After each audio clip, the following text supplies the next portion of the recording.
There is nothing wrong with your internet. Do not attempt to adjust your settings. We are controlling the podcast. We control the squealing and the screams. We can make your heart flutter, your eyes blur from tears, or sharpen your mind to crystal clarity. For the next hour, sit back. We are in control of what you hear. We repeat, there is nothing wrong with your settings. You are about to experience the awe and mystery known as the female mind. You are now entering the Fangirl Zone. Welcome to Sci-Fi Talk on the Fangirl Zone, a podcast where we discuss shows on the Sci-Fi Channel. I'm Steve. And I'm Shawn Fangirl S. And today we'll be discussing episode 14 of season 2 of Resident Alien. Oh my goodness. I was wondering, we had a whole episode without anything about the baby. Right. Like, are we really just not going back to anything? So at least we got something in there. Yeah. And the alien tracker is back. That surprised me. Just a little. Yeah, I figured he had to show up sooner or later, but didn't quite expect it to be this soon. But yeah. Okay, let's get it. Well, unfortunately, this episode did not make the top 150 in the daily cable ratings. So that's surprising. Yes, it was. So episode 14, Cat and Mouse. Harry goes head to head with one of his biggest enemies. We open with General McAllister paying a visit to the alien baby who's still disguised as Bobby Smallwood. She doesn't believe he's an extraterrestrial or that anyone in the facility is anything other than human. Well, that's a surprise. Yes, I wouldn't buy it anyway, but however, while asking the AB who put him up to this, he touches McAllister's head, absorbing her memories. He sees her as a little girl with her father on the lighthouse, along with her first alien encounter. Alien baby observes while McAllister's father leaps from the top of the lighthouse. After he withdraws from her memories, the baby transforms into his little alien self. Oh, wee little alien baby. Yeah, McAllister's jaw drops at the sight. Admittedly, he's pretty damn cute. Later, Asta finds Dan fishing at the lake. He apologizes for not warning Asta about her awful mother sooner. Yeah, that was something you probably should have done, Dan. That was still heartbreaking. Yes. We learned Asta's mom was a drummer in Dan's band, already pregnant. After Mary Ellen fled, Dan's friends urged him to call Child Protective Services, but instead he contacted an adoption attorney. Dan never looked back. Pair embrace, and it fills your heart. Yeah, it was so sweet compared to what she just had in that meeting with her mother. Yes. Her birth mother. Yeah. Asta and Dan have to be a favorite father-daughter TV pairs, that's for sure. Definitely. Yeah. Meanwhile, Ben finds Kate and Kayla diving into lawyer stuff. What kind of lawyer stuff, you might ask? Applying a restraining order to prevent the resort's construction. Ben proceeds to be a man-child about the whole thing. Thought he was going to break into a Max Fit. Thought he was going to break the coffee grinder. Yeah. Conveniently turning on the coffee grinder whenever Kayla and Kate try to discuss the restraining order. After Kayla departs, Ben and Kate make a pact never to discuss the resort whenever they're home. I'm sure that'll go over perfect. Yeah. Next, Harry gives Asta a letter to convey the truth about the Greys. Asta isn't ready to save the world again, but Harry vows to concoct a plan to eliminate the Greys' threat. Whether the scheme goes off without a hitch is a whole nother story. Then we see Sheriff Mike leaving a voicemail for Detective Lena. After rambling on for a hot minute, he finally asks her on a date. Oh, I don't think he technically got to that point. Yeah, I don't either. It was just almost there. Yeah. I think Lena could have figured out what he was actually wanting to. Oh, I'm sure. She is a detective after all. Yes. At that moment, Liv enters the fray, mentioning Mike and Lena popping out 10 kids together. Oh, yeah, that'll run Lena off. Yeah, it's like, oh, back it up a little bit, Liv. I love you too. And I love that you're trying to put them together, but that's a bit much. Come on. Yes. Yeah, that remark might throw a wet blanket over the proceedings. You think? Darcy conceals her pill bottle from Elliot and applies the ice pack to her gnarled, painful-looking knee. Darcy inquires about the top of her blender, her emotions teetering precariously on a knife's edge. Darcy's abrupt mood swings alarm Elliot, who asks if she's okay. Darcy chalks it up to being in competition mode, but we know better. Meanwhile, Mike reveals that Peter Bach is here to see Liv. As it turns out, he didn't ignore the 62 emails she sent him. The pair head off to Joe's Diner for a chat. Ben barges into the break room, revealing Kate's decision to team up with Kayla to put a stop to the resort. Mike launches into a tangent about passing massage school with flying colors and how he practiced his masseur skills on a feral cat. What? When he was saying that, I was just like, I know I have that face right now, and I'm sure everybody else, when he said that, had that. Oh, what? Yeah. His stories are just so far out there. You gotta laugh. Something else. Yeah, I love it. What is it? The more feral, the better. It's like, excuse me? Right. So later, Harry tells Asta his grand plan to stop the grade. Another sci-fi convention. Asta and Harry spot Liv with Peter in a booth, prompting them to seek shelter in the kitchen, much to Dan's irritation. I love this because it's like, oh, we gotta hide. He might know who we are. So why do you keep sticking your face in the window? Yes, because that got his attention. Right? Yeah. Obviously, Peter knows what Harry looks like, so this could spell danger for them. Liv tells Peter about her UFO experiences. Amid their conversation, he sees Harry through a window in the kitchen. Peter excuses himself from his meeting and flees on the hunt for Harry. So I don't know, because when he went, he was like, oh, I'm sneaking out the back. But then Asta seen Peter go out the front. So why wouldn't she just be like, Harry, no, come back here, go out the front, you know? Right. So Asta chats with Liv to get the lowdown on their meeting while Harry evades the famous alien tracker. Unfortunately, the two come face to face, and Peter whips out a weapon to subdue our favorite resident alien. Thankfully, Judy knocks Peter out of the way when she opens the door in his face. Harry feigns an attraction to Judy to escape Peter and whisk her away into the pub. Once inside, Harry constructs a flimsy excuse for dumping her. I'm kind of tired of the cast incessantly dumping on poor Judy. Judy seems so oblivious to everything, though. Yes, she does. I mean, it's almost comical.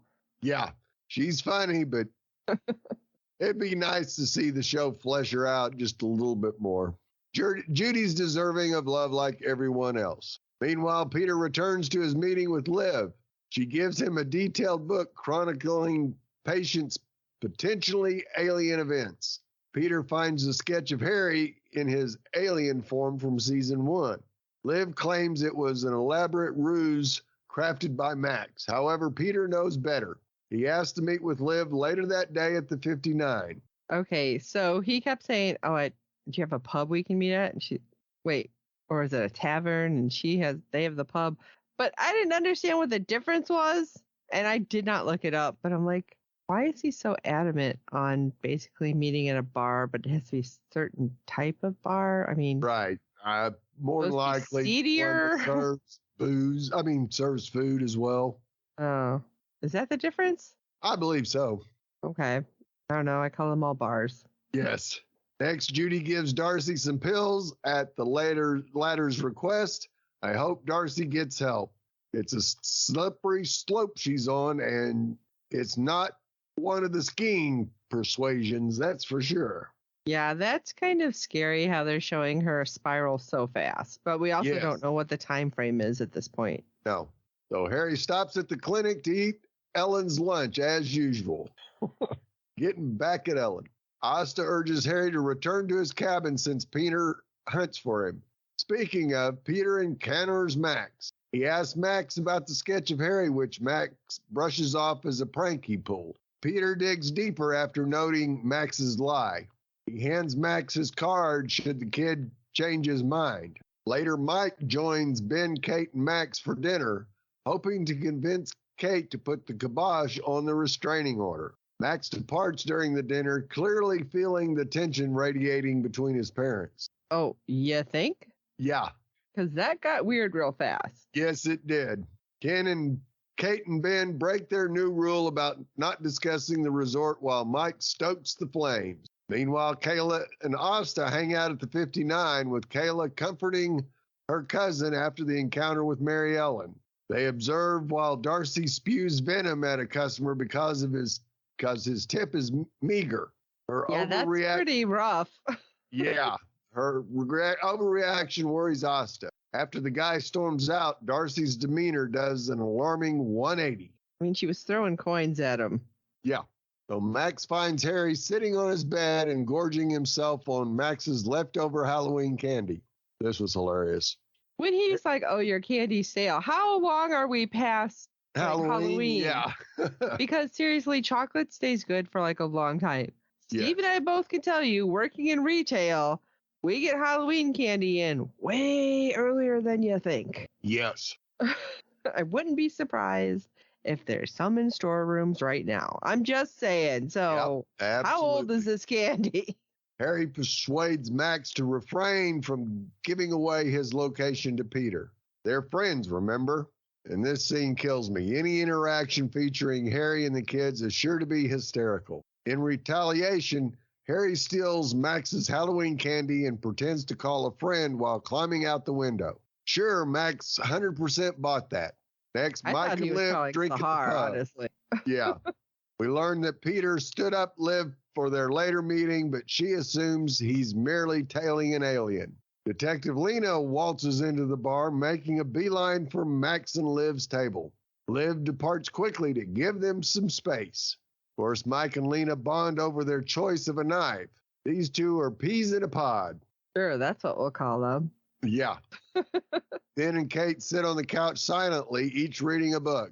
Ben is reading the Gutenberg Bible, which feels strangely on brand for him, and Kate is reading Our Town, which also strikes me as fitting her personality, especially giving her change of heart regarding patience. Anyway, Kate gets a phone call about the restraining order for the resort. It went through. Ben sees at his wife throwing a wrench in his plan, but he vows to rise like a phoenix from the litigation ashes. Okay, calm down, Ben. Just calm down a minute. Later, Asta approaches Jay at the latter's tiring shift at the diner. Asta tells Jay she loves her for the first time and confides that she thinks about Jay daily. If Jay wants anything to do with Asta, she's here. If not, that's okay too. And I was tearing up a bit. Yeah, who wasn't tearing up? Elliot finds Darcy asleep in the pub by herself with the door unlocked. That's a throwback to first season. Yep, it sure is.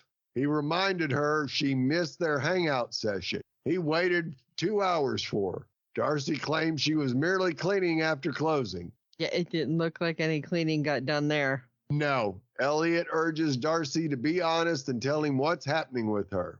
However, Darcy keeps mum, refusing to divulge her pill addiction and excruciating knee pain. So Elliot breaks things off, leaving Darcy at the bar. This was rough. Yes, I mean, it was really rough seeing that because, like, he hugs her and she's like, no, don't. And he's like, lock the door after me. I was like, oh, God, twist the knife. Yes. And Darcy sobs and everybody's heart is breaking for her. Oh, yes. Darcy heads to Asta's house. She owes Asta's the pill bottle, and the pair embrace while Darcy cries it out. And these two are always there to support each other. Oh my gosh, these two friends. I love them. This is what I said about this show seeming, I mean, yes, there's some crazy outrageous stuff, but like the people in it just seem like real people. Like you're going to support your friend, you're going to help them. You're going to do like the crazy stupid stuff for your friend, like Team Darcy and all of that. And they just seem like real people like you want to hang out with. Right. I mean, absolutely. With some over-the-top stuff added in. Yeah.